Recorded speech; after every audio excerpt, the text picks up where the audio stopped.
Halo guys, hari ini aku mau ngasih tahu cara mengirim share live lokasi, atau bisa dibilang itu tuh mengikuti di mana HP kalian gitu. Kalau kalian lagi HP kalian di Jakarta, dia akan benar-benar ngikutin lokasi kalian ada di Jakarta gitu.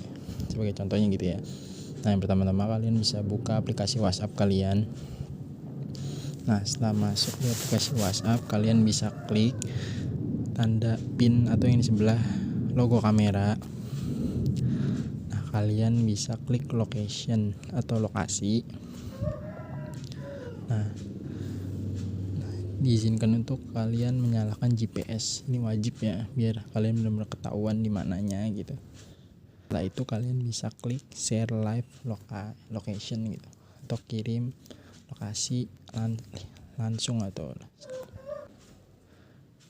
Nah, setelah itu kalian bisa pilih share lokasinya itu untuk berapa jam gitu.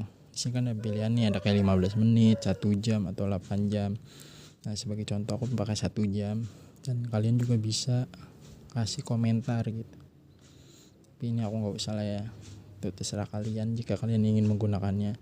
Nah, habis itu kalau udah, kalian bisa klik send atau tanda kayak kirim logo hijau ini.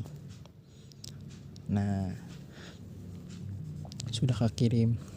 Nah, tapi kalau share lokasi ini, contohnya kalian mau ke teman kalian nih. Nah, sudah ketemu gitu. Nah, kalian ingin mematikan share lokasi kalian. Nah, kalian bisa klik stop sharing. Nah, stop sharing live lokasi. Nah, kalian bisa klik stop. Nah, udah gitu aja. Mungkin segitu aja dulu videonya. Jika video ini bermanfaat, kalian bisa klik like and subscribe. Thank you.